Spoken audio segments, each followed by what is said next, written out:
हमीरपुर से एक बहुत ही ज्यादा दिल दहला देने वाली घटना सामने आई है। इस घटना को जिसने भी सुना उसको बड़ा अफसोस हुआ और उसने भी दुख जताया, बल्कि यहाँ तक कि कई लोगों ने तो जब इस घटना को सुना तो उनके आंखों में आंसू थम नहीं पाए।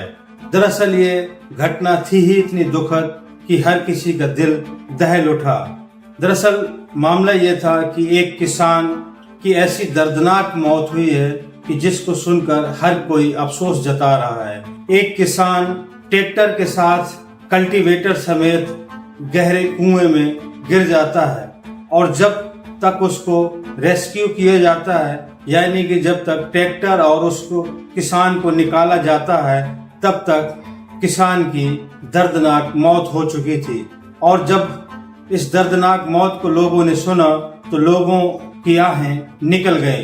तो सवाल ये निकल कर आता है कि दरअसल ये किसान कौन था और कैसे कुएं में गिर गया, और मैं ट्रैक्टर और कल्टीवेटर के कैसे आखिरकार ये कुएं में गिरा, और उस कुएं के आसपास ये किसान क्या कर रहा था। सभी सवालों का जवाब मिलेगा आपको इसी वीडियो में। बस आप वीडियो के अंत तक बने रहिए। हम पूरा मामला बताएंगे आपको विस्तार से कि ये किसान कौन था और उस कुएं के पास में क्या कर रहा था और कैसे मैं ट्रैक्टर समेत उस गहरे कुएं में जाकर समा गए। तो आदाब, नमस्कार, मैं हूं मुबीन खान। आज की जो सच्ची घटना की कहानी है वो कहानी है उत्तर प्रदेश के हमीरपुर जिले की, और उसी हमीरपुर जिले का एक थाना लगता है जलालपुर थाना, और उसी जलालपुर थाना के अंतर्गत एक गांव आता है ममना गांव। 30 मई 2025 की सुबह यानी शुक्रवार की सुबह जलालपुर पुलिस को एक सूचना मिलती है कि ममना गांव में एक किसान मैं ट्रैक्टर समेत एक गहरे कुएं पर गिर गए हैं। जैसे ही ये खबर जलालपुर पुलिस को मिलती है तो वो अपने सरीला सीओ राजकुमार पांडे को ये खबर देते हैं। जैसे ही सरीला सीओ राजकुमार पांडे को ये खबर मिलती है तो वो जलालपुर थाना प्रभारी ब्रजमोहन को साथ में लेकर दलबल के साथ मौके पर पहुंच जाते हैं। जब सीओ और थाना प्रभारी ब्रजमोहन पहुंचते हैं तो देखते हैं कि वहां पर गांव की काफी भीड़ लग चुकी थी, और जिसने इस घटना को सुना तो सभी उस कुएं की तरफ दौड़ पड़े थे। और जब पुलिस प्रशासन वहां पहुंचा तो ग्रामीणों का जत्था लग चुका था और हर कोई परेशान था कि आखिरकार इस किसान को कैसे निकाला जाए। लेकिन वहीं पर किसी के समझ में नहीं आ रहा था कि आखिरकार कैसे रेस्क्यू किया जाए, और न ही किसी की उस गहरे कुएं में उतरने की हिम्मत पड़ रही थी, क्योंकि कुआं काफी ज्यादा गहरा था और खेतों का कुआं था। इसलिए लोगों को डर भी था कि ऐसा ना हो कि इस कुएं पर कोई जहरीला जानवर हो, इसलिए उतरने से लोग कतरा रहे थे। जब वहां पर पुलिस प्रशासन पहुंचा तो तभी एक पंप सेट मंगाया गया और उस पंप सेट से पानी निकालना शुरू कर दिया गया था, क्योंकि पानी इतना ज्यादा कुएं में था कि ट्रैक्टर और किसान दिखाई नहीं दे रहे थे और न किसी को नजर आ रहा था। तभी पंप सेट लगाकर कुएं का पानी निकालना शुरू किया गया और फिर एक क्रेन मंगवाई गई। जैसे ही कुएं का पानी निकलना शुरू हुआ, धीरे धीरे ट्रैक्टर के पहिए दिखने शुरू हो गए, और जब कुएं का पानी काफी खाली हुआ तो फिर ट्रैक्टर भी दिखना शुरू हो गया।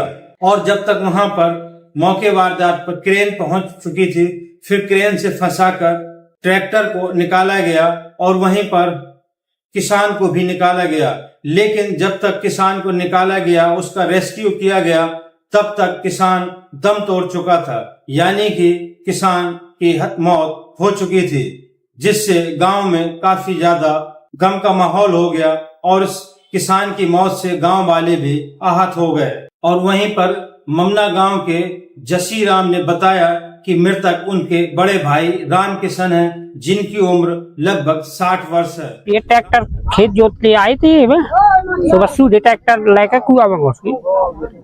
क्या ट्रैक्टर चला नहीं पाते थे क्या? कम चला पा रही थी। चलाऊ तो रहो, पर साल से चलाऊ, जो पर साल तो ट्रैक्टर लिया था। आपको कैसे सूचना मिली?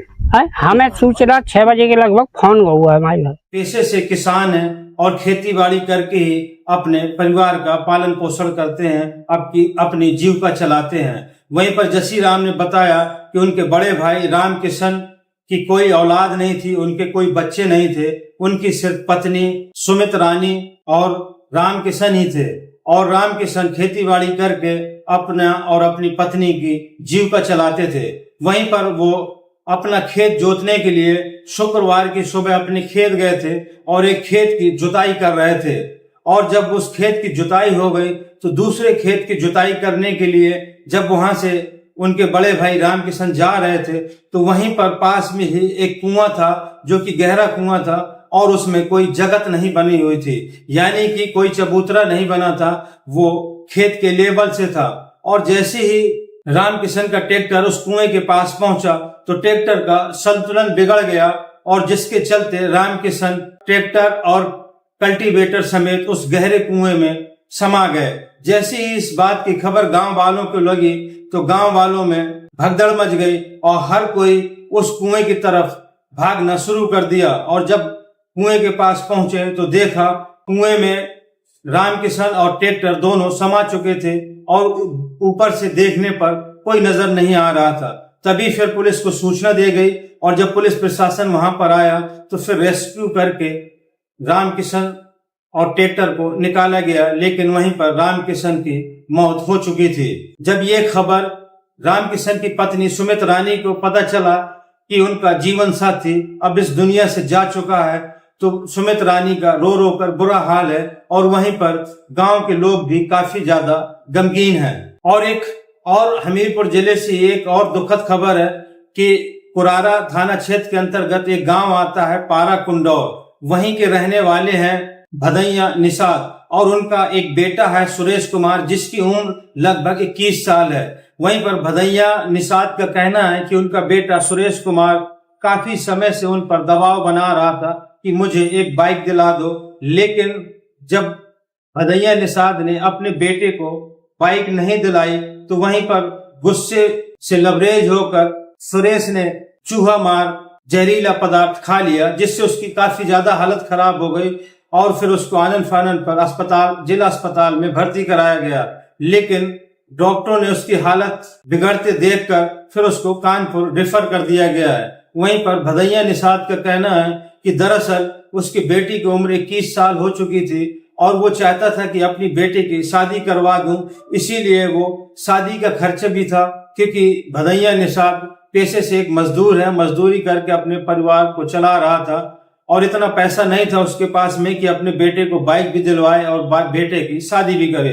इसी वजह शादी के चलते वो बाइक दिलाने से टाल मटोल कर रहा था, लेकिन उसको क्या पता था कि उसका बेटा जहरीला पदार्थ खा लेगा। तो दोस्तों, ये थी हमीरपुर की दुखद घटनाएं।